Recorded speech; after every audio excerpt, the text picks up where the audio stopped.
But it's very important to understand that when somebody invites you into their email inbox, you want to treat it like a sacred consensual exchange. You don't want to abuse that.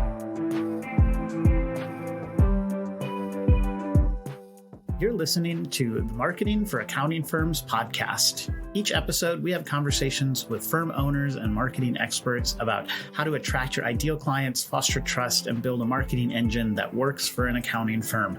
I'm your host, Matt Banker. I'm the founder of Benchmark Growth Marketing. You can find more episodes and subscribe to our newsletter at marketingforaccountingfirms.com. Now, here's the show.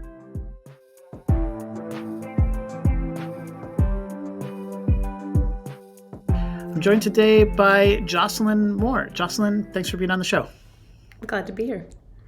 So, Jocelyn, we're going to talk about email. Why should people care what you have to say about email? Give us some credibility here. What's your experience? Where do you come by your knowledge? Well, the truth is I have been in email marketing for over 16 years now. And as much as I can give you numbers, tell you I've sent billions of emails from almost 100 different accounts, the big deal is that I have made pretty much every mistake you can make in email. So I have that real life experience of if you can break it in email, I have broken it and I have fixed it. So now I'm just a big nerd for trying to get it as good as I can be to get the best return. Yeah, it's a great perspective. I've heard you learn a lot more from failure than you do from success, because Success might be luck, but failure, if you've done it wrong and then you figured out how to do it right, you know that you've really figured it out. It's not just a coincidence. Yes, and it's a pure love of it that comes from that. The thing that I find always brings me back to email marketing is that it's not a destination. There's not a, yes, this is perfect, I've got it exactly as it should be. It's always changing, always evolving. So it's a constant feedback loop with your customers. And it's a beautiful, beautiful rhythm you can find to say, okay, let me test something new. That didn't work. Let's make some adjustments. Yeah. Well, let's start with kind of a big picture. So people say email marketing. Well, okay, let me start with this. This is a big question. Does email marketing work? That is a big question and a great question. I would say for me, email marketing it does work. And it is the only marketing channel that I consider it belongs to you.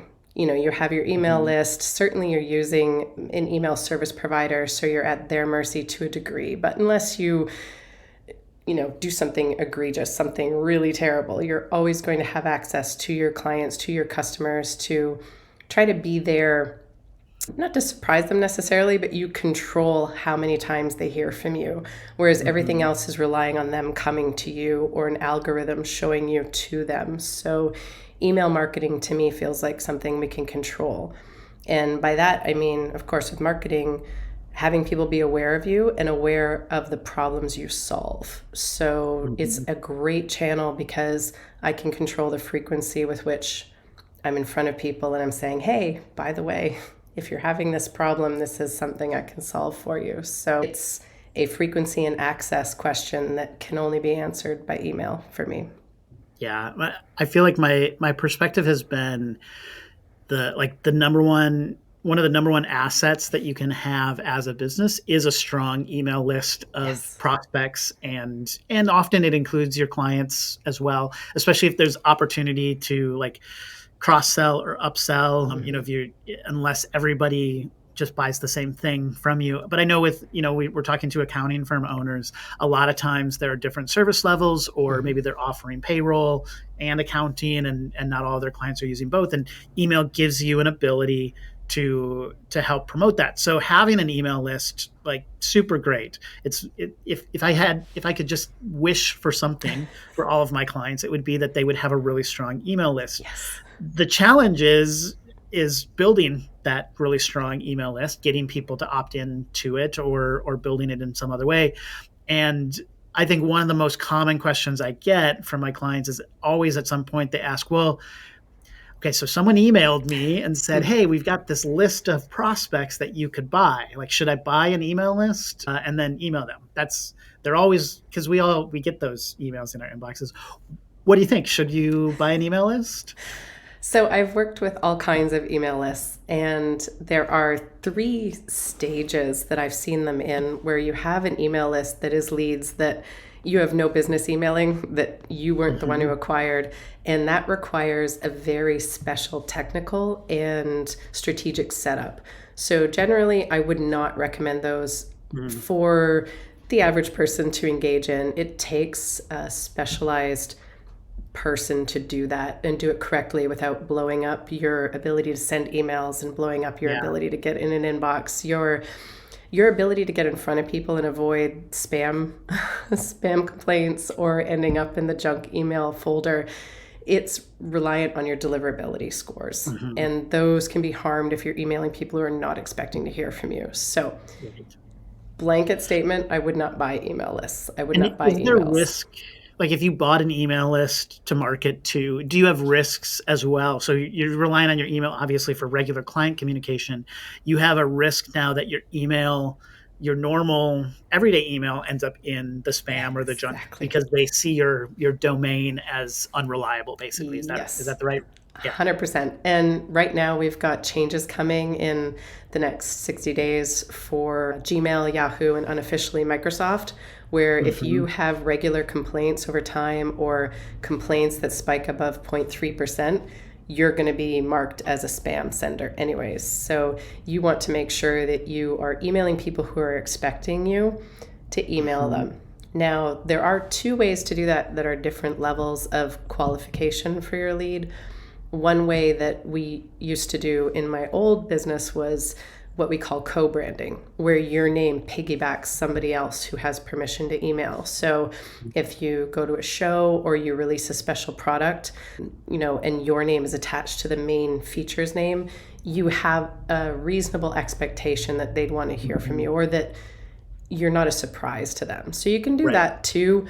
It's not as good as someone directly signing up for you, but it is an alternate way to build your list. And certainly those, you just want to deliver value right out of the gate. So if you're not 100% expected, just be 100% valuable. Yeah.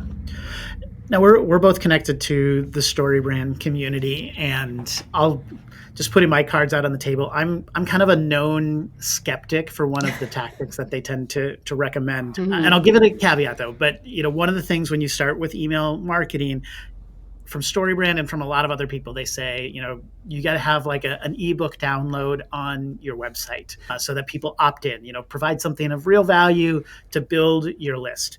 Now, what I've seen, at least with accounting firm clients, we've just not seen that be an effective way to get people to opt into your email list. The caveat is, I think that there are some things that people can create that are so valuable that it does really do a good job of it. But the 7 tax tips for 2024 is not going to do it this year. And I think the bigger piece of it is our buyer or internet behavior has gotten to the point that if I see a pop-up, my brain immediately blocks out whatever it is, and I just look for that little X button to get rid of it because it's more of an interruption. I'm not even paying attention to what's showing up anymore. And I think this is my own theory, but I think most people have kind of adapted their internet usage because every website has these pop-ups on them now.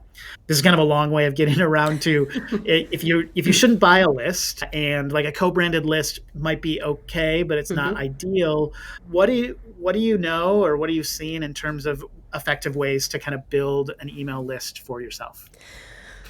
It's not easy. I'm going to put that out first. It is a long game to play to build your email list, but from that email list, you can expect tremendous return. So I will tell you that it is worth the time to take to say, what can I provide? What can I create that can't be accessed anywhere else? And for most people, that is your own subject matter expertise. So something that you've seen that can solve an easy problem for somebody right away.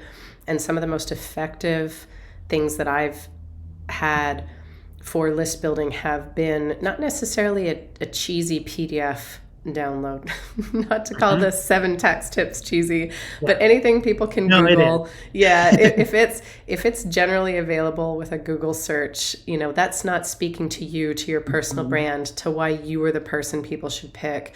So I've seen tremendous value in books that maybe give people something they can DIY, something that can be solved quickly Mhm. and easily, because we are very instant gratification, but also short gated content. So if you are able to put yourself out there with a short form video and then have the longer version, maybe have it be steps that somebody can go through to save X number of dollars, anything like that, that's really, really quick and punchy, but that people have to sign up to view, Mhm. that gives them an instant reward because they can watch it. PDF downloads, again, as you mentioned, like unless you've got Mhm. something really snappy, really easy, and really valuable, they're Yeah. not as effective anymore. Mhm. But gated content and Mhm. thing that is yours personally, very valuable. This week's episode is sponsored by Benchmark Growth Marketing, helping your accounting firm expand your niche with branding, positioning, websites, SEO, and marketing strategy. If you're an accounting firm looking to fix your marketing, Benchmark is your go-to solution. Learn more at marketingforaccountingfirms.com. Now back to the program. I've heard like Oh, quizzes and even webinars and things like yeah. that like can work pretty well. People like Yes. to like mystery, something that they're going to discover. But like the thing about a quiz is you're discovering something about yourself. You're not Yeah. just discovering information that you could Google, right? Yeah, exactly. Quizzes they pop in my head again, and sometimes I hesitate because I think I'm dating myself a little bit and my internet habits a little bit, but they have kind of that BuzzFeed quality where it's like, what kind of Mhm. bread loaf am I? And you don't really necessarily want to have a quiz unless it has relevant, important value to that moment. Like, Yeah. take this quiz and I can bucket you with the right solution for where your business is right now. Like, have Right. it be something more than a snappy BuzzFeed state flower or No, something no one, terrible. no one needs to know what Harry Potter house their accounting firm would be Exactly. sorted into, right? Exactly. But but if you could give someone like benchmarking Yes. your construction company compared to your peers or something like that, and you could use a quiz, or you could use, again, you could do that, you could deliver it as a webinar, as a Mhm. PDF of some sort. But the idea is it's a way for them to gain information about themselves, not just gain information which is really commoditized. Yes, exactly. And I think most consumers are savvy at this point that when they put their information into any internet form, it's going to be used, it's going to be resold. So people are a little bit more sensitive. I find it more difficult to get the landing page form conversions that we used to 10, 15 years ago. Mhm. And it's certainly not a bad thing. And I will say that if you're doing a quiz, if you're putting this effort into content, it gets paid back tremendously because your leads are going to be more qualified. They're going to be really interested in you and really interested in you as a brand. For example, right now I've helped people in health and wellness. If they're giving away a cookbook with free recipes, most people are going to be tire kickers. They're going to take the cookbook and just be gone. And you're going to have a really high unsubscribe rate at the end of that. If you had something that's personalized, that's informing people from your unique perspective, your unique experience, they're going to have a little Mhm. bit more buy-in with you as a person or as a firm. So I think you're going to get higher conversions down the road from your email list.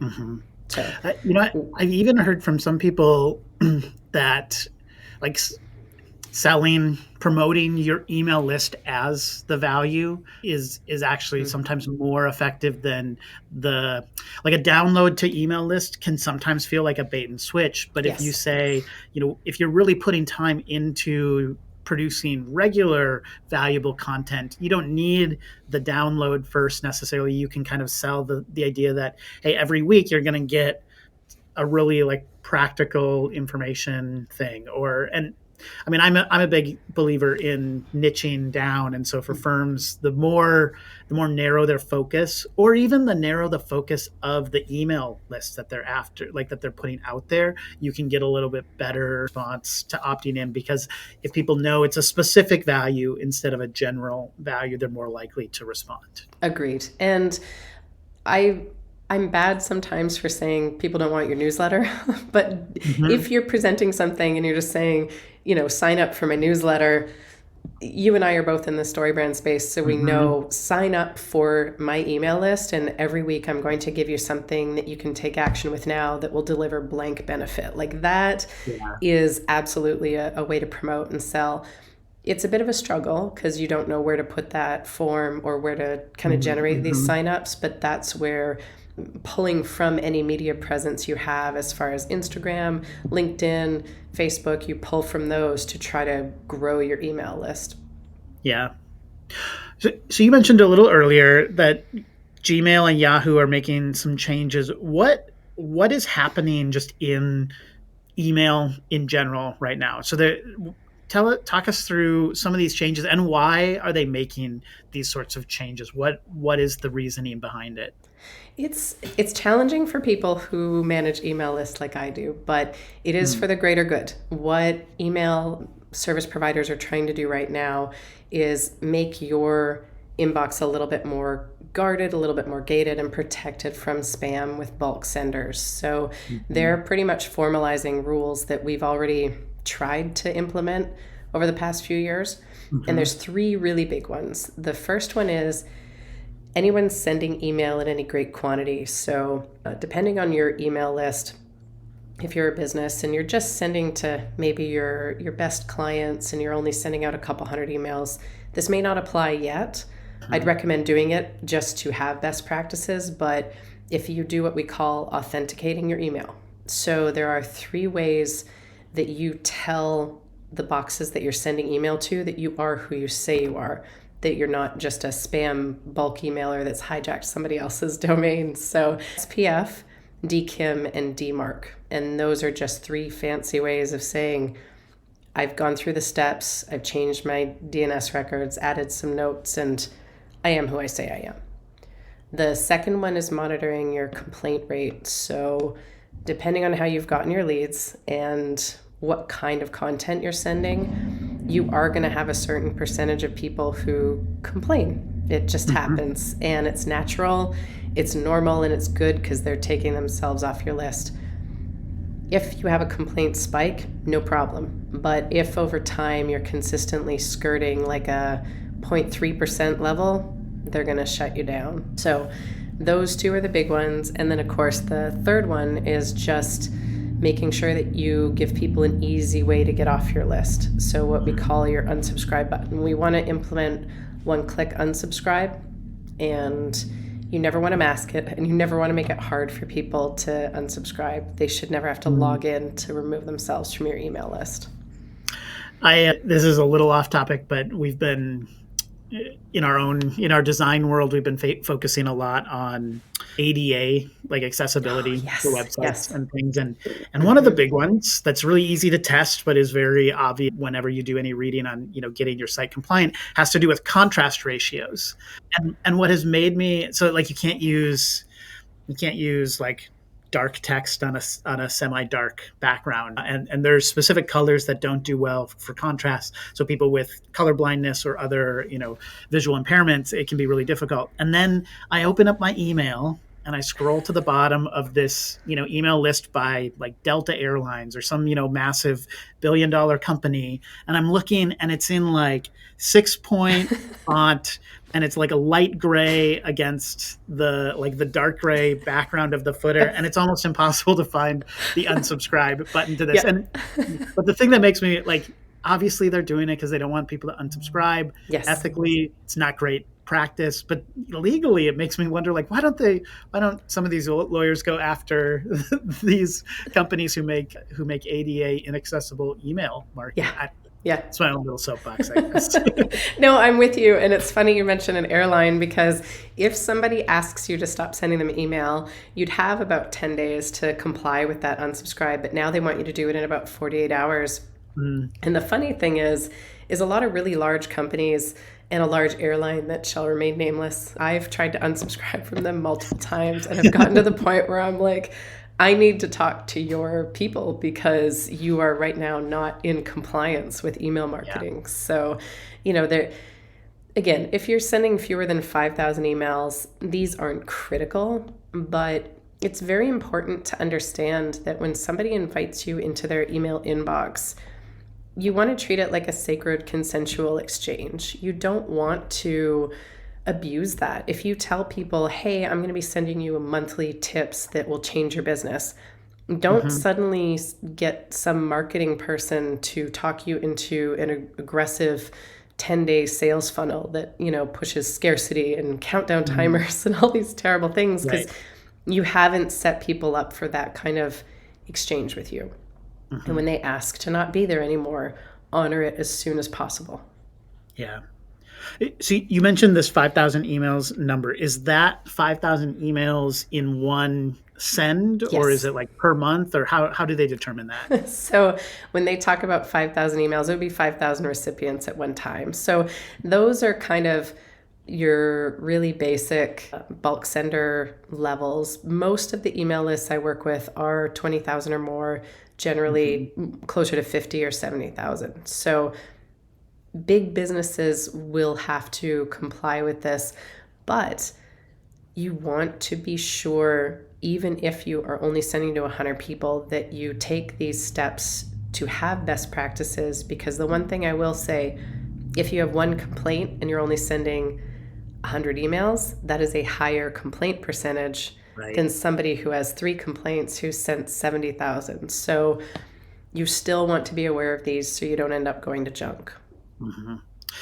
I feel like email marketing is one of those areas where there's a real intersection between what people like or don't like and what works, right? So Yes. this is a conversation I often have with my clients where they're like, they hate getting so many emails. We all feel like our email. I just went through a whole like purge of getting myself off all these email lists. Yes. Um, Black Friday. so totally understand. Yeah, I totally understand that feeling of like I don't like getting so many emails. Why Yeah. would I want to send emails to my prospects and clients as well? Do you have any advice for either like best practices or ways to do it that I guess makes you as the sender feel good about what Yes. you're sending and like leans into that is effective sort of range of things, right? Yes. So understanding how people got there and being able to take your list and break it down into smaller lists, what we call segments. So I refer to it as smart segmentation.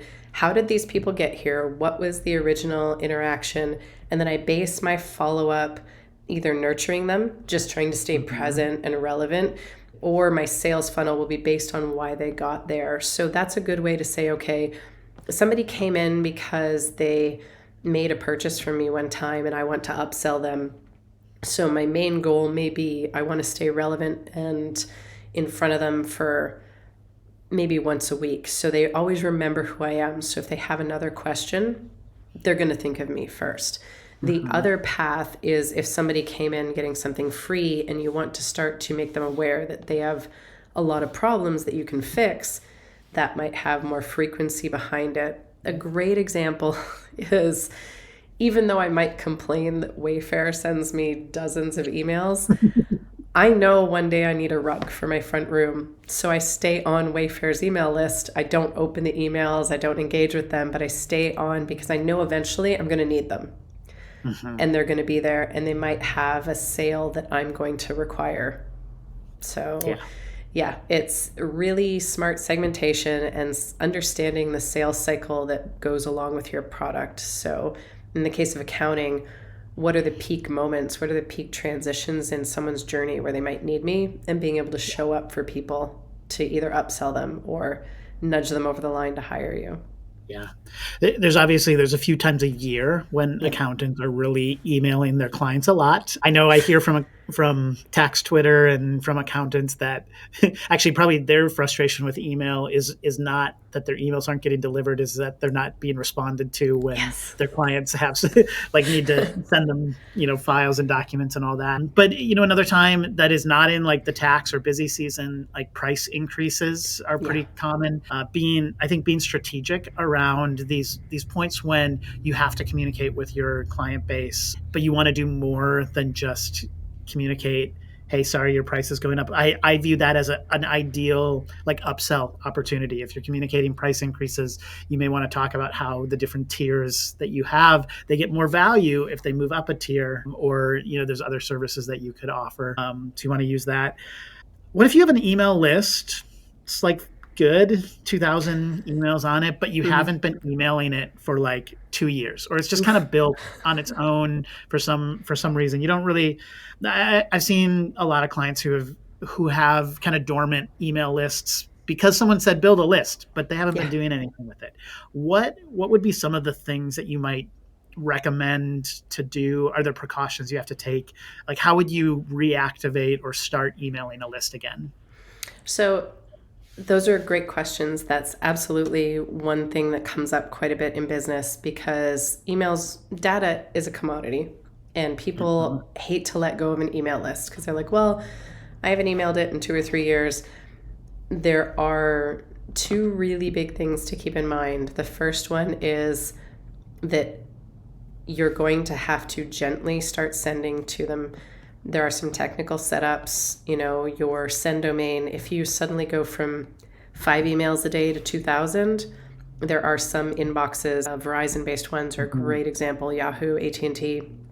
If you suddenly spike volume on your domain, they're going to stop your email for a second. They're going to say, wait, this is suspicious, because all of a sudden this guy started sending 2,000. So you do need to do it gradually, sort of back into it. The second thing to consider is what we like to call like a confirmation or reconfirmation, and say, hey, I have this great thing. Again, always being value forward, building that reciprocity and offering an initial benefit. I've got a great thing for you. I know this is coming out of, not having spoken to you for a while, but if you'd like this and other things like this, click here to continue being on the list. Now, you will lose a significant portion of your list, asking them to reconfirm being there. But especially with Gmail sunsetting old accounts starting in December, anyone inactive on Gmail for more than 2 years, they've closed those accounts down. If you send to people who aren't opening or who bounce, it affects your deliverability and it ruins your deliverable reputation. So you want to do it gradually in small bits, maybe 100 people the first day, 500 the next day, provide tremendous value, and maybe avoid sending Gmail addresses you haven't emailed in the last 2 years. So you would probably recommend like affirmative click to continue rather than like big button click to unsubscribe. Yes. Yeah. And one of the things we've often talked about, like with our clients, is you set up like a 3 email sequence. So the first one might be like, hey, you're on our list. Like we're gonna send you something here, but we're starting to move in this direction. Something's coming, and this is. I'm thinking just strategically in my brain right now. What I'd almost want to do is send them that kind of warning, but say, hey, we've got this new great thing for you. We haven't been emailing this list for a while. We only want people who really want this to be here. Click to continue. Yes. But you're still gating that really good thing behind the next email that's being delivered, right? And so then you deliver the really good thing as like email number 2, and then email number 3 might be either the start of a soft sales funnel or like a sales letter, basically something that's a little more educating around here's the services we provide. And so that's kind of a slow warm up. You're not trying to, day one email and say, hey, hire us for this dormant email list. Now that you're on it, you gotta schedule a call with our salesperson, right? Exactly. And that's a perfect example of what you might call a re-engagement funnel. So you're trying to get people on board to deliver great value, to build reciprocity, but also to set expectations. And anytime you can have people click, reply to, or engage with that first email is going to be huge for your deliverability as well, because most mailbox providers, Gmail especially, they look for your first email in a while from that domain over your specific IP to have somebody open it, have somebody click, have somebody reply, because that tells them, that signals to them, hey, this person is expecting this business to email them. So anything you can do there that does, as you say, like have a gated content, maybe that they have to click through, that gets that recognition from the mailbox provider. So within your first email, you should always have something they have to click or engage with. Surveys, tell me your favorite 80s movie, like anything like that to get people to pay attention to you. Will you have unsubscribes? Absolutely. Is that a good thing? Absolutely. Negative news in email is actually good news because it tells you what you're doing right, and it tells you that the people who stick around are built in with some kind of trust and some sort of recognition for your brand, which means revenue down the road. All right, I have two last questions for you about email. One, are there cases when a business should have a separate domain that they're using for email? And like what are those situations that you wouldn't want to email from your main domain? Or are all of them like scammy, black hat? Like no, not at all. Not at all. Actually, I had this really amazing webinar I went on from Validity, and they had the VP of product development from Yahoo was on there, and he was great. And he said that they actually prefer that you have separate sending domains for your transactional emails, which is, hey, you bought this from me, here's your receipt, and your marketing emails. So it might just be, support.yourdomainname.com is where you send all your receipts from. And then your marketing, your newsletter, anything like that could be mail.domain.com. And those subdomains to your root domain are very important because those reputations are so separate. I never open a receipt email unless I need it. So it's going to have really different behavior than my newsletter metrics. And it's actually beneficial long-term to keep those separate. If you're doing any cold outreach or any sort of possible high complaint emails, I always recommend a separate domain, not because it's black hat, but because it allows you to isolate performance and reputation, especially because it's so easy to have a high complaint or high unsubscribe rate ruin your deliverability. Sure. A lot of accounting firms obviously have their client list and they're sending important information, and that should be a list that they don't and can't opt out of. And I think most accounting firms they're sending those emails through like a practice management software rather than like a marketing email software, right? So you're sending it through a different program, but that could be on one domain. Maybe your main domain is for your client communication, and then you have a separate domain that is your marketing email list so that you're sending over there. And then you mentioned the cold outreach, which was my other question. So for firms that are doing outbound sales calling, appointment setting, telemarketing, any of that would be another case where you'd want to probably have a separate domain. Is there anything else when it comes to cold outreach that is either going to help improve performance or that you should be thinking about when you're doing that?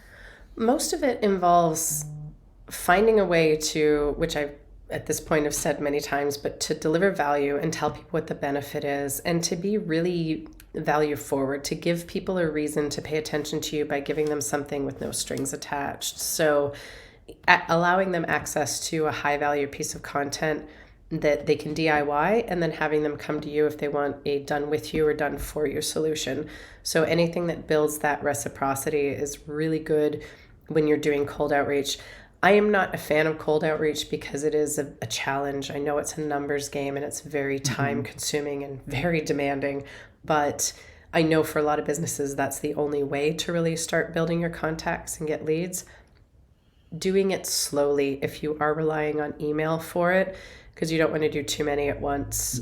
And the last thing is to make sure that the send domain that you're sending from is either a subdomain of your root domain or it's valid and linked to you. So, just for example, I know that Gmail, Yahoo, and Microsoft unofficially are going to make sure that your reverse DNS records match you. So, and the information has to be public as well. So, you want to make sure that they're legitimate. Otherwise, you'll be spending all this time to craft this outbound cold outreach, and no one's going to see it because it's going to go to spam. Yeah. So use a separate domain. A subdomain would be preferable. Subdomain. Deliver value, and then you Yes. mentioned kind of go slow, just as in Yes. like don't mass email all in one day. Exactly. Kind of drip out the number of new emails that you're sending. Hmm. 5,000 was like the one number. So you gotta, if your list is bigger than 5,000 for mass email, that's an indicator to say you should pay attention to that and Yes. make sure that you're being careful. Are there any other like threshold? So like with cold outreach, are you trying to stay under, I don't know, 500 a day, or is there any recommendation around that?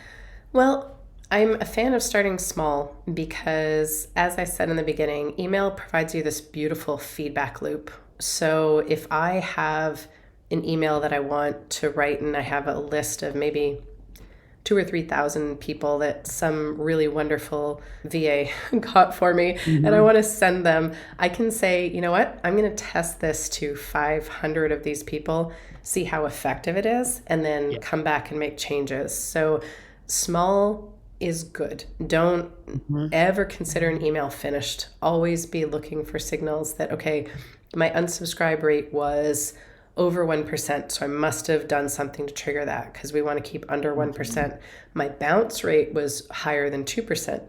If your bounce rate's higher than 2%, then something's wrong with the emails that you've got, generally speaking, or the mailbox providers see you as spam, or they see you as possibly a phishing message, which means your content needs adjusted. So there's all these little data points you can take back and say, all right, now I've got it, I can refine it, and we're going to move it down the assembly line to the next 500 people. Yeah. There's a fuzzy line between sales and marketing. I generally think of marketing as, when it comes to email, I think of marketing as mass emails, like one to many. We're building a list, we're communicating to lots of people. But I know folks in sales, rely a lot on direct outreach, email, LinkedIn, DMs, all these things. And I would say, if you want to know what not to do, I'm sure you can just go through your own inbox right now and see a whole lot of them. This kind of goes back to this idea where, email works. I even believe cold outreach works. I got a direct mail cold outreach last year that was pretty good, and I ended up scheduling a call with the person. So, this cold outreach stuff can work, but there's so many ways to do it poorly. And I think one of the things people often don't think about is there's also with email some dangers and risks of it. It's not just like doing it poorly will mean you don't get the results you hope for. It's that there could be some other issues that you create for yourself if you're not being thoughtful about the way that you approach it. Agreed. There are so many, as I mentioned, mistakes that I've made over the years. And even when you are trying to be careful and trying to be a legitimate bulk sender, you will hit some of these sort of potholes along the way and be like, whoops, I need to fix that. So being prepared to look for the signals that something is wrong and mapping out, okay, if this doesn't work, what can I change? What can I do? And doing it thoughtfully and remembering that it's a cycle of consent. You want people to know, why should I listen to you? What benefit is there for me? And communicate that as clearly and as early and as often as possible. So email lets you do that because you can control the frequency better than you can fighting any algorithm. Yeah. I mean, as we talk, the thing that just keeps coming into my head is so much of the problem with email, all the things that we hate about getting emails could be solved by writing better content. Like it's not really an issue. Really it's not an email issue as much as it is like instead of sending cold emails to try to book sales calls, be more generous, be thoughtful about what you send that is helpful and needed for that particular person or that market that's really beneficial to them, whether or not they hire you. Like that, I think that's part of the key. And with your mass emails as well, you don't need to send everybody on your list, a happy Christmas You email don't. just for the sake of showing up in their inbox, right? You could send true. something that's thoughtful and great. And are there any email lists that you just love, as far as like just you're excited to be on their list? I know I have a couple. Oh my goodness, that is a great question. I am on PageWorthy's. A fellow Yep, story great. brand. Yeah, those emails, they are expected, they are relevant, and they provide value. And so those would be the thing that you always want to be able to hit for your people on your list. And you know better than anybody why they showed up. So you'll know better than anybody how to deliver on those 3 points. Yeah.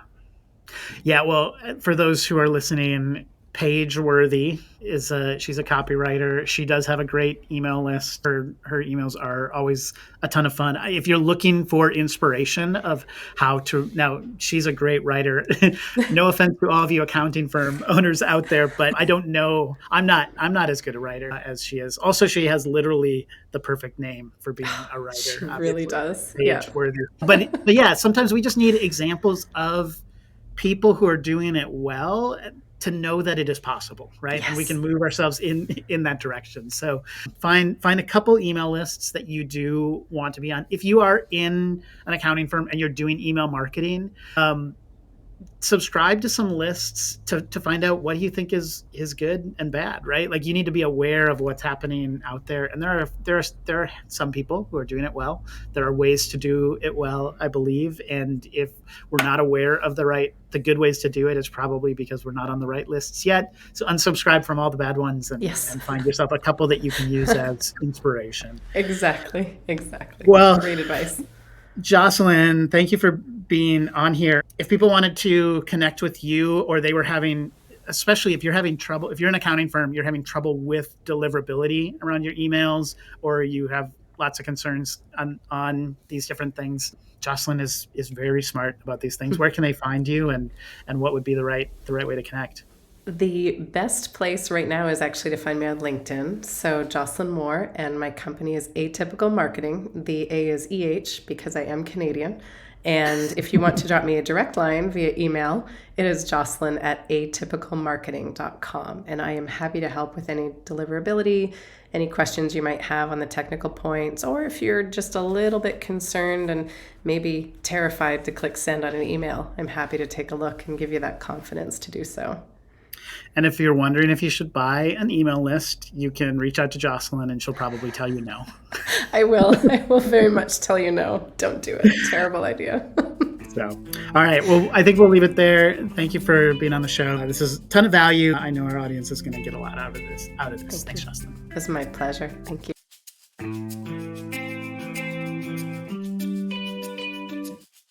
Thanks for listening to this episode of the Marketing for Accounting Firms podcast. If you liked this conversation and found it valuable, please rate and review us on Apple Podcasts or Spotify. It's really good for the algorithm, and it helps other firm owners find this show. You can subscribe to our weekly Marketing for Accounting Firms newsletter at marketingforaccountingfirms.com. And you can connect with me, Matt Banker, on LinkedIn or Twitter. We hope you tune in next time for another episode of Marketing for Accounting Firms.